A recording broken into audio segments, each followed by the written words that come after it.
All right, so welcome to this deep dive.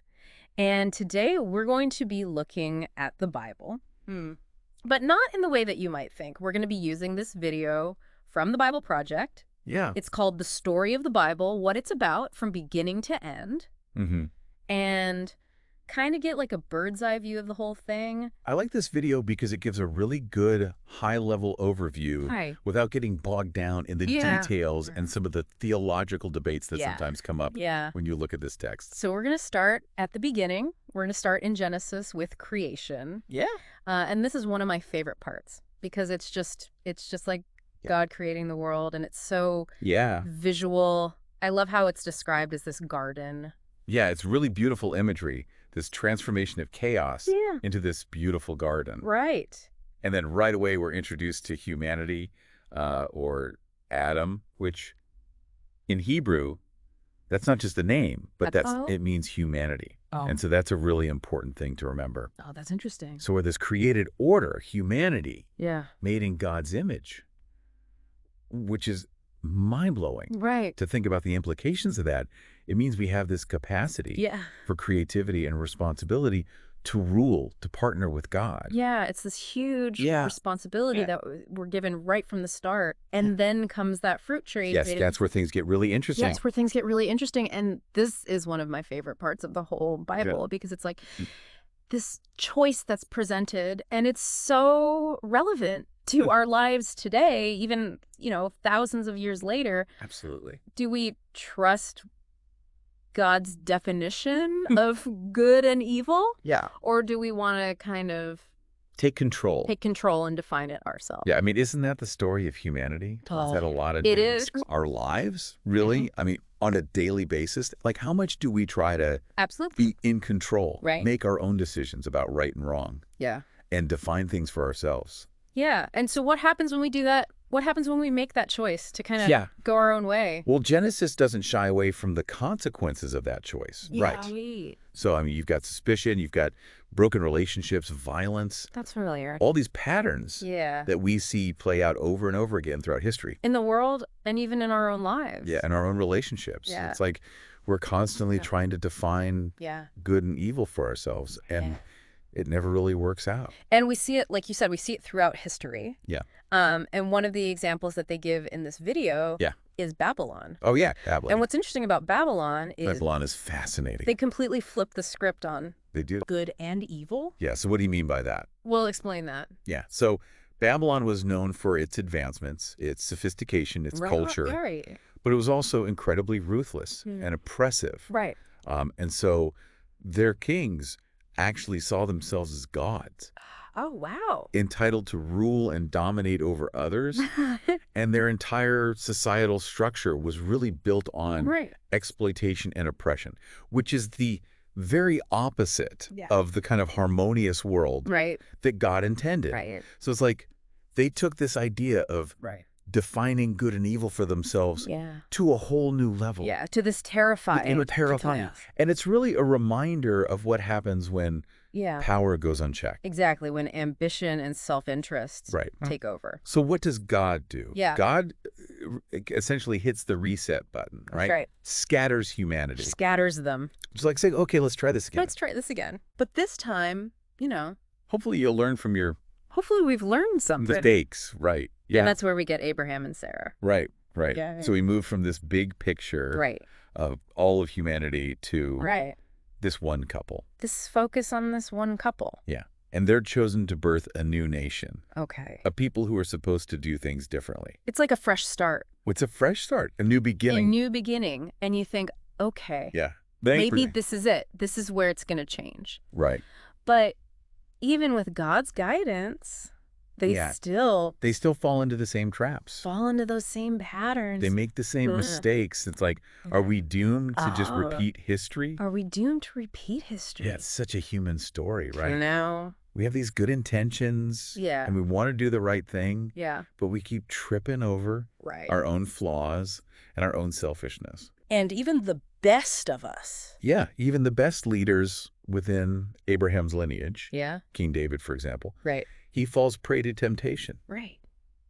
And it has these devastating consequences. Yeah. For himself and for his people. And it leads to, and it ultimately leads to exile. Exile. Back in Babylon. Right back where we started. Yeah, it's like this. Full circle. This tragic inevitability. But even in this darkness. Yeah. There's still a glimmer of. But hope. The prophets emerge. Okay. Speaking truth to power. Yeah. Challenging the status quo. Right. Right. And they start talking about. Yeah. This new type of leader. Okay. Who will come. Okay. Someone who will cover for all the failures. Yeah, for Israel's failures. Okay. And actually transform hearts and minds. So the Old Testament kind of ends. It ends on a cliffhanger. On a cliffhanger, yeah. Right. Who is this leader? Right. What will they be like? What are they going to do? What's going to happen? Okay, so we're left hanging right at the end of the Old Testament, waiting for this leader to show up. Right. And then, bam, the New Testament starts. And we get Jesus of Nazareth. He's like a descendant of those kings. Of those kings. And he says, hey, guess what? Here I am. I'm the one. I'm the one of the prophets we're talking about. Right? But he's not he doesn't what you expect. He doesn't fit the mold of a traditional leader. Yeah. Or a conquering hero. Right. He doesn't show up with like armies or political. No. He doesn't come with political power or military might. He's just this guy who's like Yeah, living a very different. He confronts evil, but he does it in a very different way. Through radical love, compassion. He's like flipping the script. Yeah, he's redefining what it means to be powerful and to be a leader. Instead of... It's not about dominating people. Dominating others. Yeah. It's about serving them. Yeah, he's lifting them up. He's healing the sick. He's healing. He's feeding the hungry. Right. He's challenging those who abuse their power. Right. And his message... And his message is just as radical. It's just as radical... As his actions. As his actions. Like, what he's saying is just... Yeah, I mean, telling people to love their enemies. Crazy. To forgive those who have wronged them. Radical. Yeah. To care for the poor and the marginalized. Right. Like, these were... I can't even imagine what it would have been like to hear him say that. Imagine how shocking Ben. that must have been. Like, who is this guy? For the people who heard him say these things. And even for us today. Yeah. I mean, even today, it's challenging, right? It's really challenging to actually live this out. Yeah. To actually live out those teachings. And he's saying true power isn't about what we think it is. It's not about being in control or being on top of everybody. It's about service. It's about humility. Humility and putting others... It's about putting the needs of others. Before yourself. Before your own. Yeah. And then he says something even more radical. He just drops this bomb. He claims to be God incarnate. What? God in human flesh. Whoa. Taking on the consequences of humanity's evil. Okay, wait. Hold on. Let's just pause for a second and let that sink in. Yeah. God this is not becoming human. This is not just a radical idea. This is crazy. It's a mind-blowing concept that has shaped theology. It's a lot to process. For centuries. Yeah. But it's more than just an idea. It's more than just an idea. He's not just talking about it. He embodies love and forgiveness in the most extreme way possible. On the cross. Through his death. Yeah. On the cross. Yeah. Right? That's the climax. That's the culmination of everything. The story. Yeah. This moment of ultimate sacrifice where... And he conquers death. He takes on the weight of the world's sin and evil. Yeah. And through that act of self-giving love... It's like this cosmic reset button. Yeah, it's like this victory that changes everything. Everything changes. Okay. So we've got this new beginning. A new beginning. A fresh start for humanity. Yeah, how do we... But how do we tap into that? Tap into this. What does it mean? What does it mean? To follow Jesus. Yeah. And they talk about this new choice. Yeah. And they represent it as a new tree. I love that imagery. Which I love that imagery. Yeah, it's like a callback to the tree. It goes right back. In the Garden of Eden. To the Garden of Eden. Yeah, so the first tree represented this temptation to grasp for knowledge and power on our own terms. Okay. But this new tree, the tree of life, it symbolizes the life that's offered through Jesus. Okay. A life that's rooted in love, forgiveness, connection with God. So it's not about... It's not about following a set of rules or rituals. Yeah. It's about being transformed from the inside out. It's about this... It's about being empowered by God's grace to actually live a different kind of life. And this is hard, right? It's challenging. This is not... Yes, not easy. Easy. And the video talks about how those early The early Jesus followers? Jesus followers. Yeah, they faced a lot of He's persecution. persecution and internal struggles too. They didn't They were figuring things out have it all as they went along, right? figured out. It wasn't a walk in the park. It was messy and imperfect, Yeah. full of conflicts and disagreements. Yeah, it sounds Yeah, kind of like yeah, it's kind of like the church today. the church today. Yeah. Yeah. So it's a reminder that faith Yeah. isn't about having all the answers or living a perfect life. Right. It's about trusting in God's love and guidance, even when things are really tough. Yeah. Even when things are hard. And That's where we get the apostles' letter. the apostles' letters come in. Right. And these are just They're like these letters of encouragement and guidance to those early communities, those early communities that are helping them navigate the challenges struggle and stay true to Jesus's teachings. and stay true to what they believe. Right. And it really emphasizes how important community is, Absolutely. because we need each other We need each other to support us.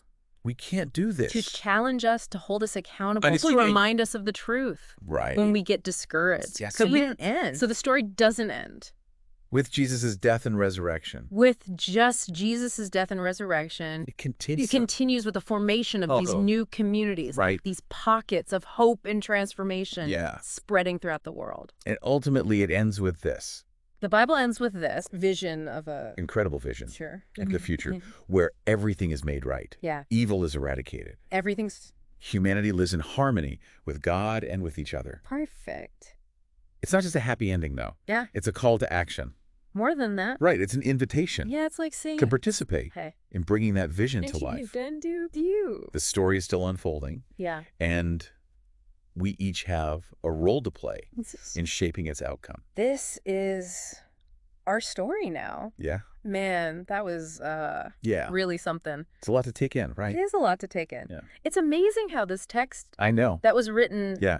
thousands of years ago is still Thousands of years ago. so relevant to us today. Absolutely. It's a testament to its enduring power, I think. Yeah, and one of the things that I Yeah. thought was really cool was how it's not over. It's not over. Yeah, like it's an ongoing And an ongoing story. narrative. Yeah, and we're all part of it. Like our choices Right. actually matter. We're all part of this story. Yeah.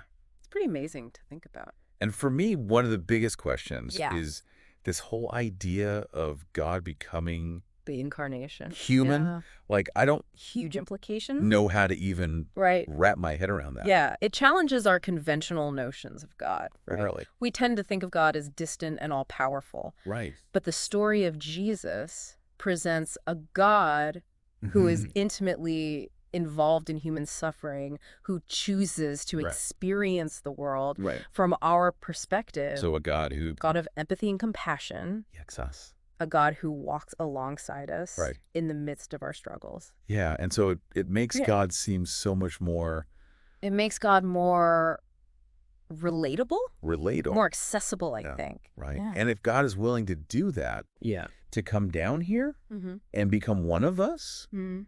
does that mean our lives are more important Yeah, I think that's a beautiful insight. than we think they are? The incarnation really elevates the value of human life Yeah. and underscores the sacredness of every moment. Yeah. It suggests that our experiences, our relationships, our choices, they all matter Yeah.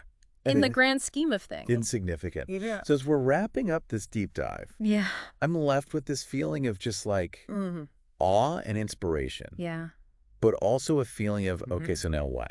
Yeah, that's the challenge, isn't it? Right. It's easy to get caught up in the intellectual aspects of the Bible, Right. to analyze the stories and debate the interpretations. To get stuck But the real power the weeds. lies in its ability to transform our hearts and minds, Right. to inspire us to live differently. Yeah. Yeah. Like it's not just a book It's not just a book. of stories or rules. It's meant to change us. It's meant to change us. Yeah. So what was it for you? Well, what really stood out to me was this constant interplay Yeah. between hope and despair, Yeah. of human brokenness and divine grace. Yeah. The Bible doesn't shy away from the messy realities of life, Right. but it also offers this unwavering belief Yeah. in the possibility of redemption and renewal. Yeah. It's a story that speaks to our deepest longings, Yeah. our desire for meaning, for connection, for a love that transcends Yeah. our brokenness. Yeah, I love that. It's not about Yeah. pretending that everything's It's just perfect not about ignoring or ignoring all the pain and suffering. pain and suffering in the world. Yeah. It's about acknowledging it, It's about holding on to that hope, but not letting it that belief that even in the darkest of times, crush you. there's a light that shines through. Yeah. Yeah. And that light, That light is Jesus. that hope. Yeah. Is ultimately found in the person of Jesus. Right. Who shows us that even death itself cannot extinguish the power Of love and forgiveness. of love. Yeah. So as we all go back to our own lives, Yeah. let's carry this story with us. Let's not just leave it here. Not as a burden or a set of rules, Yeah. but as a source of inspiration. source of inspiration and guidance. May it challenge us to think differently, to love more deeply, and to live lives that actually... To live lives that reflect reflect the beauty and the truth that we've encountered. the beauty and the truth. In these ancient pages. Yeah. Yeah. And may we each discover Yeah. our own unique place. Our own place. In this ongoing narrative. This epic story that continues to unfold in our lives and in the world around us. Thanks for joining us on this Yeah, thanks for being here. deep dive. Yeah, this is great. We'll see you next time.